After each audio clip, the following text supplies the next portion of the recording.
बिस्मिल्लाहिर्रहमानिर्रहीम। अस्सलामुअलैकुम। मैं हूँ इकरा सलमान। आज मैं आपके लिए बड़े ही स्पेशल चटपटे मसालेदार आलू कीमे की बिल्कुल ढाबा स्टाइल रेसिपी लेकर आई हूँ। आलू कीमे की ग्रेवी भी बनेगी और इसके ऊपर तरी भी बड़ी अच्छी आएगी। इस वीडियो में मैं आपके साथ बहुत सी टिप्स एंड ट्रिक्स शेयर करूंगी, सो आपने वीडियो को मुकम्मल देखना है। चैनल पर नए हो तो चैनल को सब्सक्राइब कर दे, वीडियो को लाइक कर दीजिएगा। सबसे पहले हाफ कप ऑयल कढ़ाई में शामिल कर देंगे। इसको ना हल्का सा गर्म करेंगे। उसके बाद इसमें एक दालचीनी की स्टिक, 2 मोटी इलायचियाँ, 3-4 लौंग डालेंगे। हल्का सा हिलाने के बाद इसमें हाफ टेबल स्पून ज़ीरा ऐड कर देंगे। ज़ीरे को भी हल्का सा फ्राई करेंगे जब तक कि इसमें से प्यारी सी खुशबू ना आ जाए। चलें जी, ज़ीरे से बड़ी मज़े की खुशबू आना स्टार्ट हो चुकी है, तो अब हम इसमें 2 मीडियम साइज़ के बारीक कटे हुए प्याज शामिल कर देंगे।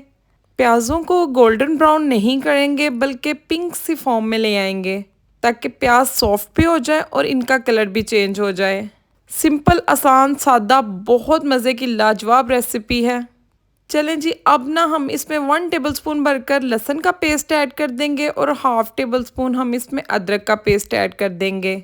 अदरक लहसुन के पेस्ट को भी फ्राई कर लेंगे। इनमें से भी एक प्यारी सी खुशबू आना स्टार्ट होगी, तो समझ जाइएगा कि अदरक लहसुन का पेस्ट बड़े अच्छे से फ्राई हो चुका है। लो फ्लेम के ऊपर फ्राई किया करें ताकि ज़बरदस्ती खुशबू आए।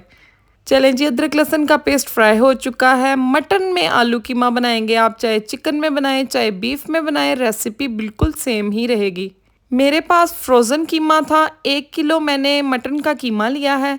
इसको ना हमने कलर चेंज होने तक फ्राई करना है। कोई बात नहीं, अगर आप लोगों के पास फ्रोज़न कीमा है तो आपको उसको मेल्ट करने की कोई ज़रूरत नहीं है यार। इसके अंदर जब हम पकाएंगे तो खुद ब खुद मेल्ट होना स्टार्ट हो जाएगा। ये देखिए, यहाँ पर ना कीमे ने अपना कलर चेंज करना स्टार्ट कर दिया है। इसका मतलब है कि कीमा भी अदरक लहसुन प्याज के साथ ना अच्छे से फ्राई हो चुका है। अब जाकर हम इसमें बेसिक सिंपल सादा मसाले ऐड करेंगे। 1 टेबलस्पून नमक ऐड कर दिया है। 1.5 टेबलस्पून लाल मिर्चों का पाउडर ऐड करेंगे। थोड़ी सी हल्दी ऐड कर देंगे। हाफ टेबल स्पून धनिया पाउडर ऐड कर देंगे। हाफ टेबल स्पून ज़ीरा पाउडर ऐड कर देंगे। ये दोनों मसाले ना बहुत काम करेंगे कीमे को खुशबूदार और जायके वाला बनाने के लिए, तो इन्हें आपने स्किप नहीं करना। मसालों को अच्छे से मिक्स करेंगे। 1-2 मिनट के लिए मसालों को अच्छे से पकाना है। उसके बाद हम इसमें 2 मीडियम साइज़ के जो टमाटर हैं उनका पेस्ट ऐड कर देंगे। पेस्ट ऐड करने की वजह से जो ग्रेवी है ना वो बहुत स्मूथ सी बनेगी। चलें जी, टमाटरों को अच्छे से कीमे में मिक्स करेंगे। 1-2 मिनट के लिए कीमे के साथ टमाटरों को भी पका लेंगे।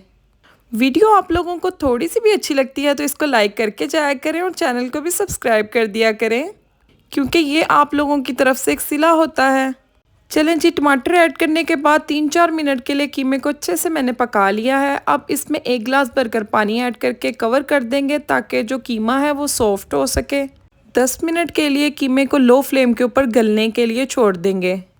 आलू कीमा बने और चावल ना बने ये तो हो नहीं सकता, इसलिए मैंने इसके साथ वाइट राइस बनाए थे, क्योंकि वाइट राइस के साथ आलू कीमा बहुत मज़े का लगता है। चलें जी, यहाँ पर 10 मिनट हो चुके हैं। ये देखें, पानी भी काफ़ी हद तक ड्राई हो चुका है। कीमा भी हमारा गल चुका है। ज़्यादा नहीं गलाएंगे क्योंकि हमने कीमे को दानेदार रखना है। अब ना हाई फ्लेम के ऊपर हम 1-2 मिनट के लिए मज़ीद मसाले की अच्छे से भुनाई करेंगे। जो पानी रह गया उसको भी ड्राई कर लेंगे।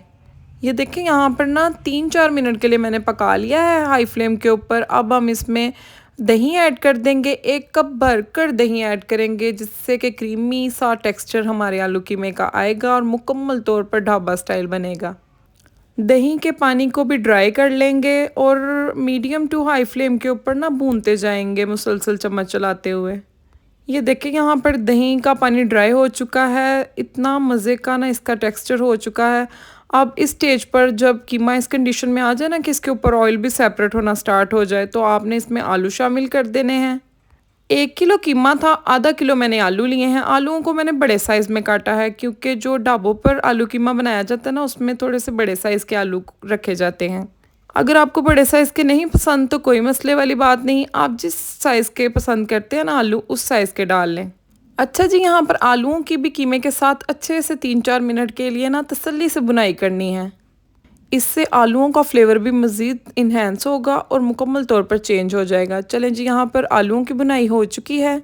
अब क्वार्टर ग्लास मैंने पानी ऐड कर दिया है ताकि अच्छी सी इसकी ग्रेवी बन सके और आलू भी गल सके। अच्छे तरीके से पानी ऐड करने के बाद हिलाएंगे। हिलाने के बाद ना इसके ऊपर बारीक कटा हुआ हरा धनिया डाल देंगे और बारीक कटी हुई लंबी हरी मिर्चें ऐड कर देंगे ताकि दम के अंदर ना हरी मिर्चों और धनिए का जो अरोमा है ना, फ्लेवर, वो निकल कर आए। कवर कर देंगे लो फ्लेम के ऊपर 7 मिनट के लिए इसे कुक कर लेंगे। ये देखिए यहाँ पर 7-8 मिनट हो चुके हैं। आलू बड़े ज़बरदस्त तरीके से गल चुके हैं। कीमा आप देख सकते हैं कैसे दानेदार बना है और कितनी प्यारी इसके ऊपर तरी आई है। ग्रेवी भी इसके साथ ज़बरदस्त सी बनी है, बिल्कुल रूखा सूखा ड्राई नहीं बना। इस रेसिपी को ट्राई करने के बाद मुझे फ़ीडबैक ज़रूर दीजिएगा। अल्लाह हाफिज़।